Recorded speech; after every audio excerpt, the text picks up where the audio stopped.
Welcome back to Game Time, everybody. It has been a pretty rough start to starting this show, but we're here. I'm joined at the desk once again with Owen, and we're joined back with Danica. The starter has returned, our NHL analyst who has returned from the PGA Tour. No, still not the PGA Tour.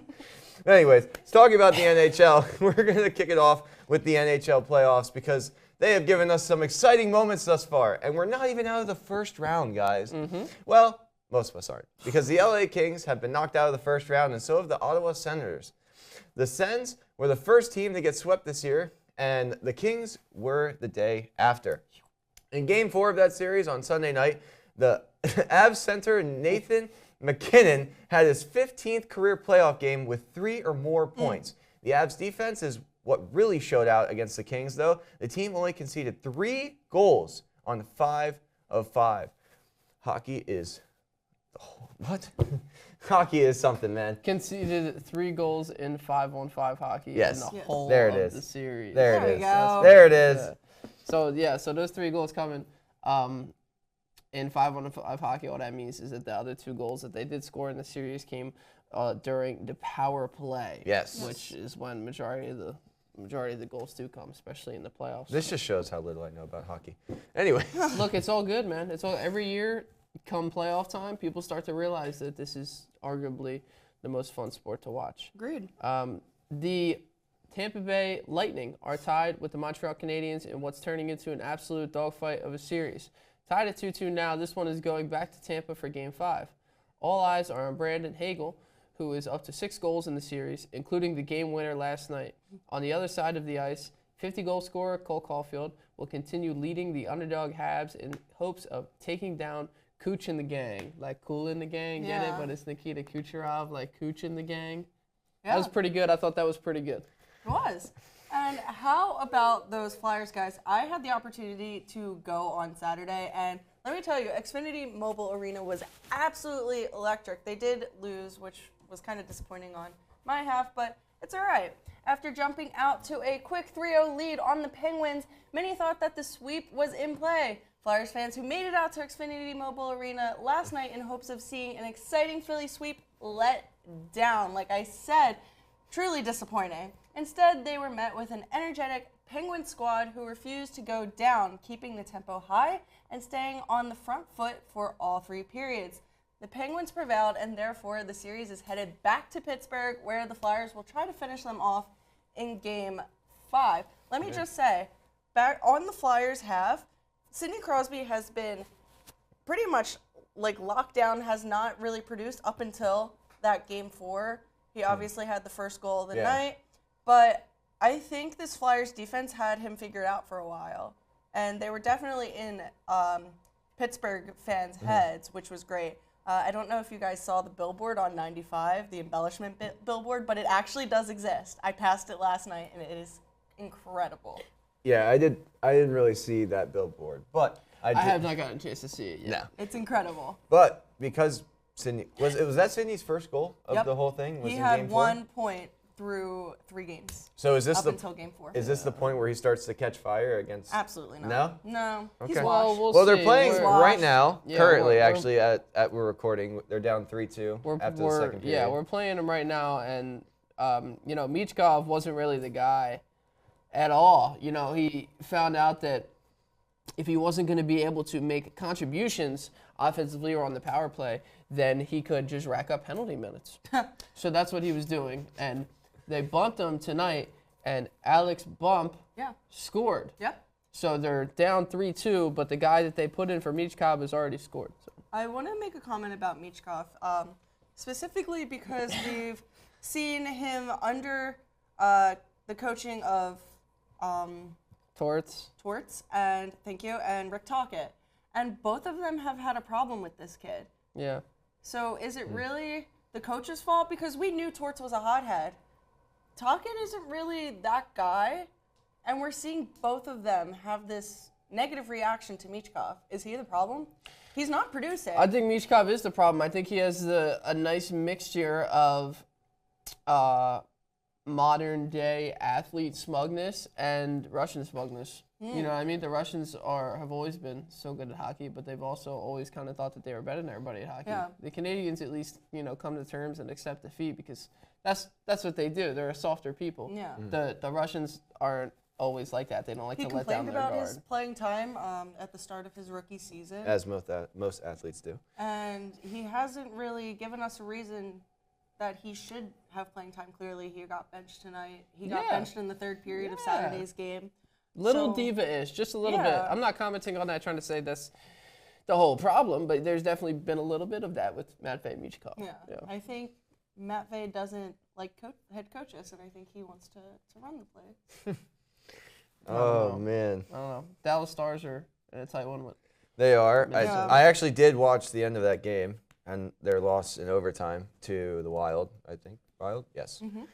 So Yeah. that was a little disappointing. I'm like, oh, the one game I watch all year and they lose. Yeah. But Yeah, they'll play tomorrow. It's They're tied up also. Let me say, the sleeper in all of this is definitely the Buffalo Sabres. I know you Oh, were yeah. definitely really happy with their performance, and I do think they have one over the Boston Bruins. I think, yeah, they're up 3-1 right now. I think the sleeper in all the playoffs, though, are the Minnesota Wild. I think they're definitely – I mean, we'll talk about it with the NBA later very shortly because I was pulling the Wolves with them. But I think maybe it was the last game time or maybe it was the last weekend kickstart. The last time I was on the air, I had said, both Minnesota teams have favorable matchups in the first round, even though it may not look like it, they do. So if they can get going. it might have been weekend kickstart. But I don't know. But we're I don't know. staying in Philly. Yeah, we I should mean- stay in Philly. Stay in Philly. Do we want to, though, for this part? Stay in Philly, stay in the playoffs, baby. Come on. Not for long. Yeah, not for long. I'll say At least we made them. your Philadelphia 76ers are down 3-1 to the favorites to make it out of the East, the Boston Celtics. Embiid returned for their loss last game and made absolutely zero impact. Tell them, Danica. Right, good thing they rushed that recovery, huh? Yeah, totally. Totally. But seriously, this team is really not going anywhere with the current lineup of stars. We really hit a home run on Maxey and a grand slam on VJ, but where do we go from here? This series is nothing like the Pistons or the Cavs series, and it's pretty darn clear who the better team is here, and truthfully, it's not Philly, guys. No, it's Oh, not. that's for sure. It's not. You tell him, Danica.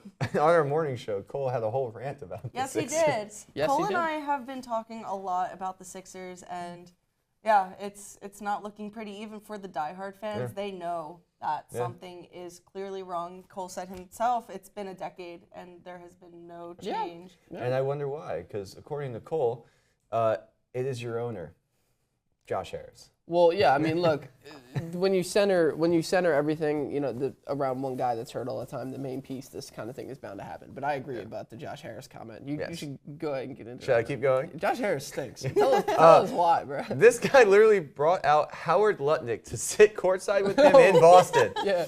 He is not treating your franchise as a basketball team. He is treating it as some fun business venture that he can flex to all of his rich friends. You know what's even crazier is that his New Jersey Devils didn't even make the playoffs either. Yeah, and he owns is it the Commanders, the other one? Mm-hmm. He owns a bunch of random teams, and they're all like top mid with like known poor moves for players that get injured. Anyway, go ahead. But do you know where the real basketball is being played? Yes. In the West. Because we got Wemby battling a concussion and possibly a broken face, and he's winning. Also, Wemby's closest confidant, De'Aaron Fox, Yes. finally woke up and figured out how to dribble past to Monty Kamara. Yes. The Spurs are currently up 3-1 on a young Blazers squad that Owen was pretty high on. Yeah. It's shown a lot of promise as well this year. That is just one of the teams, obviously, Owen has been analyzing this whole time. Also, who else have you been Well, pretty high my on? favorite discovery, thank you, Noah, my favorite discovery so far in the playoffs has come after a prediction that is looking bolder and bolder by the day. I'm an honorary Timberwolves fan yet again this year for the playoffs. Because the Sixers are disappointing. And I'd love for them to come out of the West. I actually picked the Timberwolves to move on past the Nuggets, and I even saw the light for LeBron and the Rockets. Originally, I was hating. But then I tapped into the greatness. And also, we started to look at the KD tweets and, whoa, wait a second. Maybe KD was right the whole time. Yeah. And I started to see the light there. Well, fast forward, even still, there's elements to both of these series that have caught me by surprise. First, Timberwolves guard Dante DiVincenzo, the big ragu, went down with what was confirmed yesterday to be an Achilles tear. While Nuggets Aaron Gordon returned from his calf injury in Game 4 just to exit early. Nice. Jokic no, not nice, bro. He's hurt. That's not what I meant. Jokic has been getting clamped by Gobert down low. Gobert, 4-time Defensive Player of the Year. Okay, You heard that, Draymond Green? 4-time Defensive Player of the Year. Let it be known. Gobert absolutely clamping Jokic down low. Jaden McDaniels and Ayo Dosunmu are setting the pace and running the floor at the other end, just like I said that they would. As far as the Rockets series, if you told me that the Lakers would be advancing and Luka's coming back, if you told me that about a month ago, I would have told you to kick rocks. But oh, how things change. Yes. Oh, how things change. LeBron's greatness has truly shined in this series against Houston. But LeBron! Yes, quoting Gavin from last week.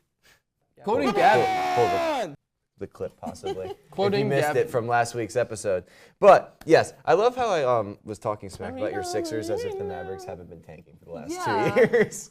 But I mean, what was crazy is to me it was how fast Wemby came back from his concussion. I mean, I don't know if you saw it, but he quite literally got KO'd by the floor.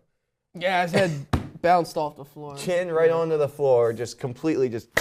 Yeah, and the comment there about De'Aaron Fox getting past Toumani Camara, it looked like when Wemby went down, there was like who's going to pick up the torch? Who's going to lead this team now? Yeah.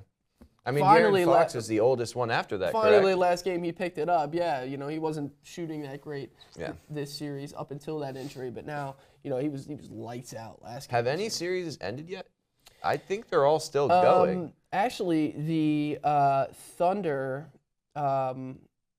tonight will probably finish sweep the Suns. Yeah, no sweeps yet, but I'm looking here, 9:30. That game tips off in Phoenix. Yes. So we're thinking the Thunder are going to sweep just because they're that good, and the whistle's been crazy. And Devin Booker actually said something about the whistle and got himself a $35,000 fine.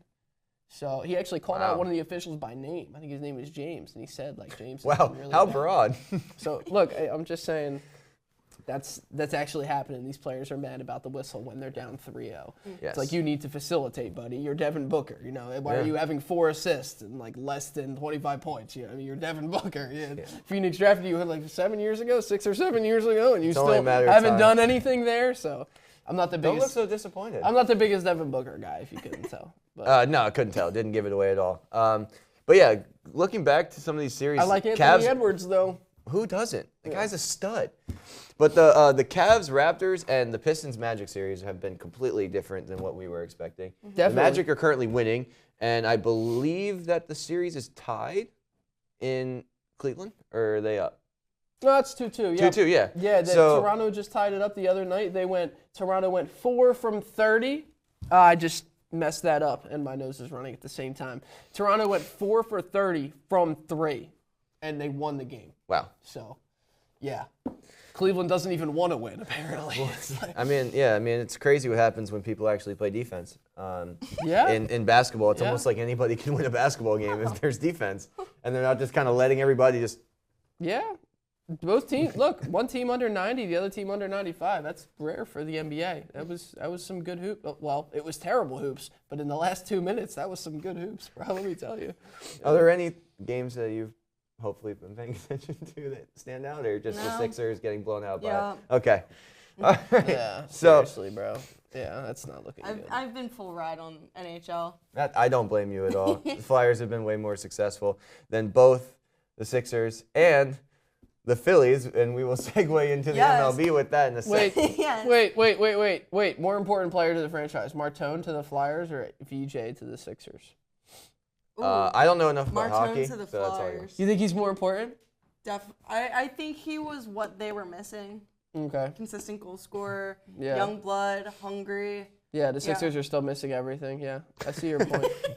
Well, they are. I'm not even trolling. Well, Yeah. I've said this from the get-go that I had faith in this Flyers team in the long run. But the fact that they were able to piece it together so late in the season and that 3.8% chance of getting into the playoffs and then just, all gas, no brakes this entire series.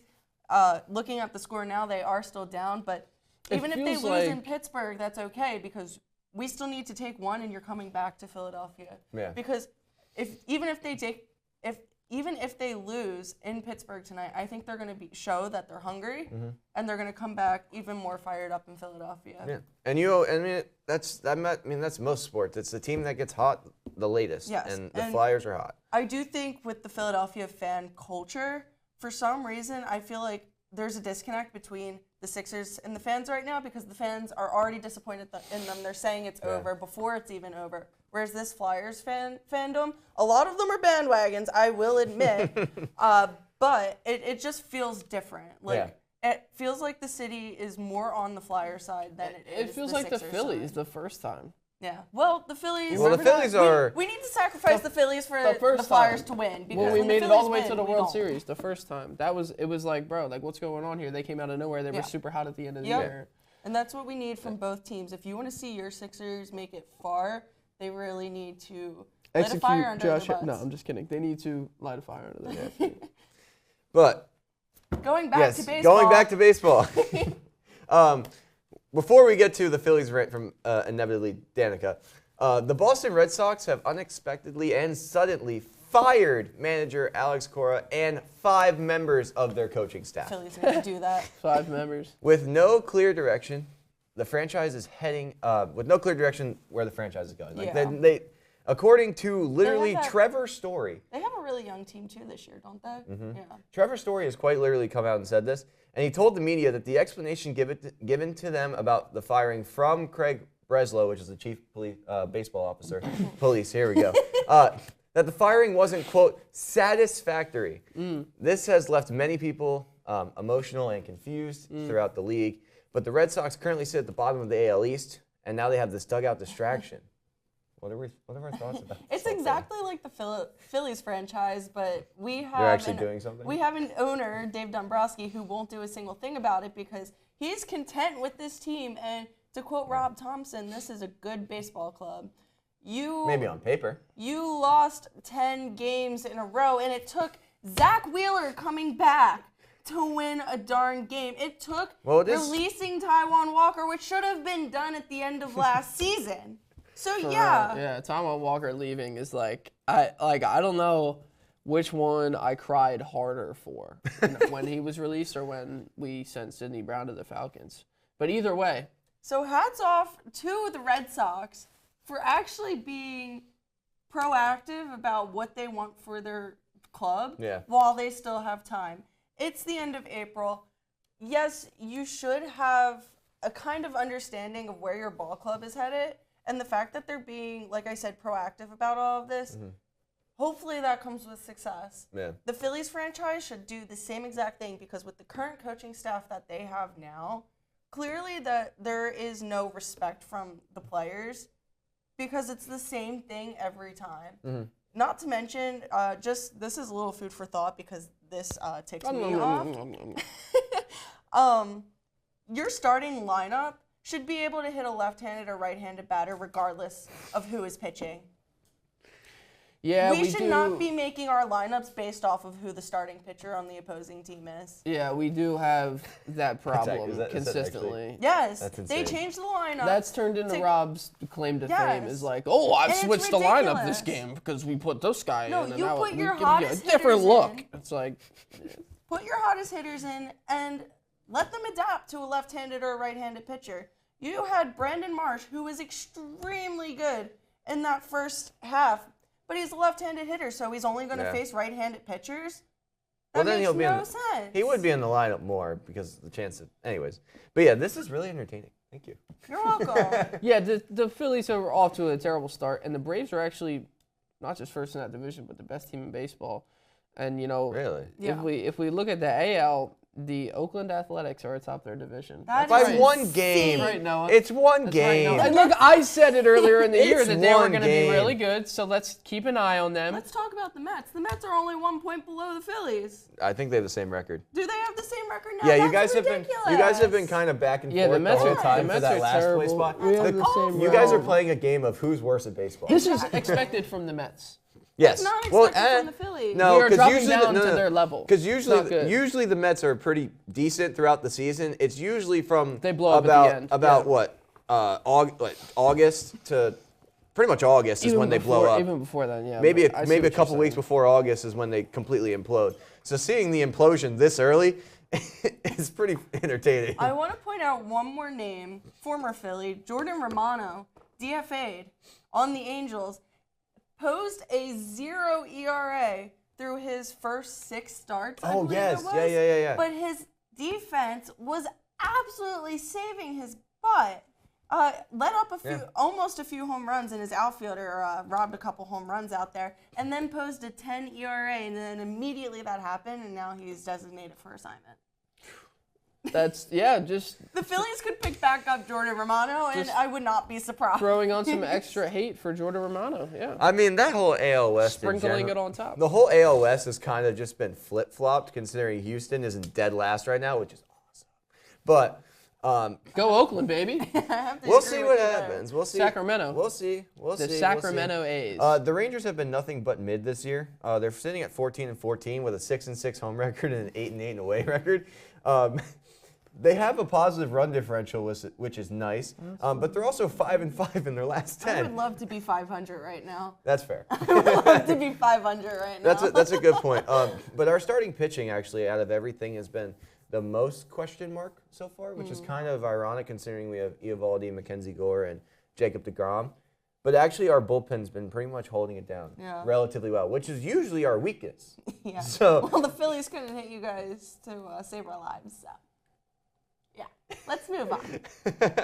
all right, well, that's enough baseball talk, I guess. Talk about the draft. Let's do it. Let's talk about the NFL draft. The 2026 NFL draft has finally concluded. This officially marks the beginning of the NFL offseason, which is bringing us closer and closer to the NFL season. Let's go. Let's go. I'm ecstatic. This is like one of the biggest sports that I actually have somewhat knowledge on. So, but here's the thing. Now, we cannot recap everything that has happened with every team in the draft. We can't give letter grades to everything. We're saving that for Thursday morning lineup. Yeah, that's right. So instead, we are going to give our opinions and strictly based off of how the Cowboys did and how the Eagles did. So let's kick this off how we've kicked off every segment, talking about Philly sports. We had to. It's Yeah. so relevant. We cooked Go y'all. for it. So much going on. We cooked y'all. I'm sorry. Go for it. That's what happened. Go for it. Yeah, so the headliner here for the Philadelphia Eagles, Stolen. the big move was Stolen. Howie Given to. Mandel moving up. Howie Mandel. English. Howie Mandel. English is hard. It's okay. Howie Roseman. Like the bald guy. Everybody shush at the desk. Everybody shush at the desk. Quiet at the desk. Eagles GM Howie Roseman There you go. made a move. Mekhi Lemon, the Southern Cal wide receiver, was on the phone with the Steelers when the Eagles traded quickly up in front and stole him out from underneath the noses of those Pittsburgh Steeler fans. It's a great move. I'm super excited about Mekhi Lemon. A lot of the announcers were talking about this like it was some crazy move. Wow, how did he make it this far? How did he slide this far? All of that aside, I think it was great. It was exactly what we needed. We're in a tough situation with A.J. Brown right now. He's gone. June 1st, he's gone. He's going to New England. We got some insurance with this little unit of a man. I mean, he's mainly out of the slot is what they were saying, but this guy can play ball. That's what we're after. So we also snagged Eli Stowers with our next pick, the tight end from Vanderbilt. I don't know much about him. He was at the Flyers game on Saturday. He's good. He's good. He's young. He looks young. He's young, but great hands, great route running. Slightly undersized compared to other NFL tight ends, so we might end up moving him to It's happened before. a wide I mean, receiver look at Isaiah Likely. type role. Yeah, he's kind of like Isaiah Likely. Yeah. We also grabbed Markel Bell from Miami, absolute unit. Grabbed another North Dakota State QB. We'll add him to the QB room. I don't know if you guys remember what happened the last time we did that. We went to a Super Bowl. Okay? This is what we did. Whatever. He ended up kind of falling off there. Carson Wentz kind of fell off at the end there, lost some confidence after the injury. Never played again. Never played to that level again. Played a lot again. Never played to that level again. Man, go back and watch Okay, when he was on the field, was he really playing football? Let's be honest. Stop. Go back and watch some tape. Go back and watch some tape. I'm talking about post-Philly. Talk about pre-injury, bro. Okay, pre-injury he was disgusting. Those 13 games, I Without think him, we don't get there. that might be the best quarterback play I've seen in my entire life. I'm not doubting Carson Wentz's skill when he was in Philly before he got hurt. I'm just saying after that, he just never played football, really. He never did anything beneficial ever again. Okay, yes. Anyway. Let's keep moving.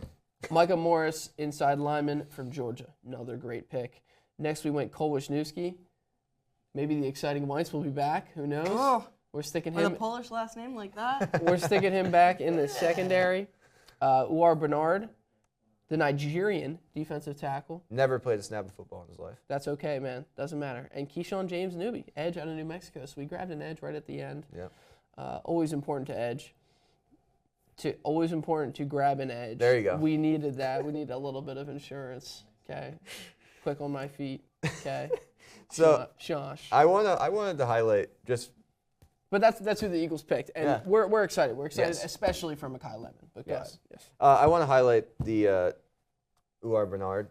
He is a freak. He is what? What is he? 6'1"? Whoa! How do you know? What is he like? 6'1", whatever. He's like listed as like 6% body fat or something. He did really good at the combine. He did do really good at the combine. Really good at the combine. 6'4", bro. Yeah, and obviously huge, yeah. you guys saw the same thing out of Jordan Mailata, and look what he's doing now. Yeah. So if you can turn this guy sing? Do we see another Philly Specials Christmas album out of? Bro, you're talking about this guy being big. Markel Bell's 6'9". I mean, we took the tallest player in the draft, so yeah. we got some size. Okay, Yeah. Replacing those linemen will be should be good. a daunting task for some, but for us, I don't know. Howie Roseman cooked it once again. How about those Cowgirls, though? I thought he was gonna do it. Because off air we were talking. Okay, all right. Okay, all right. What ended up what ended up being a really, really bad defense man. last year for Dallas. Jerry Jones obviously has been constantly attacking this lackluster of a defense in the offseason, and we attacked it in the first 3 rounds of the draft, taking the most athletic player and probably the most talented player in this draft class, if not one of the most. I won't say he's the most. Fine, I'll let you guys have your little moment. Gluck. But Caleb Downs is a Cowboy, and I am ecstatic. What? What? Huh? Yeah, it's not good. Malik Neighbors was seen, if you don't know who Malik Neighbors is, then your head's under a rock. But he's the big-time wide receiver for the Giants that blew out his knee last year, and he was seen in an interview saying that Caleb Downs is very good. Yeah, he said we have to play that thing twice a year. So Yeah. that is all the excitement that I needed. He can play the secondary. He can drop down in the box and be a nickel linebacker if needed. So the versatility is there, and I am very excited to see Caleb Downs with the star on his helmet. But moving on to the rest of the first round, we had another pick. We traded back with Philly and took Malachi Lawrence, the edge rusher out of UCF. I actually really wanted the edge rusher that went before him, the Miami guy that can't remember who ended up taking him. Isidore? Yeah. I really wanted him, but it happens. He was best available. It got taken right before us. It happens. The edge rusher out of UCF is a run-stopping edge rusher, which is exactly what our defensive scheme has shifted from. We have taken away the thought process of just get to the quarterback as fast as possible, and hopefully the quarterback just kind of chucks something up, and then our ball hawks go and intercept it. That's not the case anymore. We don't have those kind of edge rushers. So now we have to stop the run game, and hopefully our defense, our secondary, can lock it up instead in regular pass coverage. So we'll see what happens. I'm excited for Malachi Lawrence. I'm also very excited for Jyshawn Barham out of Michigan, another edge rusher. This guy is going to be our outside backer, and this is the guy that's going to get to the quarterback really quick. So we will see what happens with that. The rest of our picks, the three fourth rounders, two of which we got from Philly, are just kind of depth, bring competition to the position, and hopefully someone kind of stands out. Same with, honestly, Anthony Smith in our 7th round pick at East Carolina. I think we just took the best player available in that position and called it a day. So I would give this draft class probably like an A- for Dallas. A- is high praise. It's literally just because of Caleb Downs. I hope you guys know that. Yeah. But we definitely filled some positions of need, and I'm very excited for this season. I'm excited as well. Yeah. I mean, I think Howie gets a B+ from me. I wouldn't go as high as A-, but I'm excited. Makai Lemon, hopefully he's not a diva. Oof. Well, you've been there before. Hopefully he brings the heat, brings the sauce. Hey, listen. Excuse me. Woo! We've been there before. Who's there right now with George Pickens? You know what I'm saying? Oh, my God. Buckle I up, forgot buddy. about George Pickens. Buckle up, buddy. Strap in. Real quick before we end the show. Oh, blur. no, Too don't. bad. Sorry, I didn't mean to set this guy You off. already got Sorry, me riled folks. up. So George Pickens was allegedly... Sorry, Danica. The media allegedly said that George Pickens was signing his franchise tag. That has not happened yet. In fact, he has demanded that he either gets an extension or he wants to be traded. So I'm in for a long offseason with that guy. Oh, God. Yes. That's going to be fun. No, it's not. That's, You want that's... Maybe after. Give me a break. Give me a break. I'm all good. I'll be fine. But anyways, Break me off a piece of that Game Time Sports Show. on that note, this will wrap up this very hectic episode of Game Time. If you guys do want to catch us surrounding Newman Media and or 98.5 WNUW, That's right. here is a list of all the shows that we're doing here on campus, somewhere in this vicinity. All right. So on that note, Danica, welcome back. Next week will probably end up being our last episode of Game Time for the year, but don't worry, we are going to have a lot of fun doing so, and I intend to do more episodes over the summer possibly. So stay tuned for that, and have a great week, everybody. Oh, here we go. Back to waving. Bye. See you guys.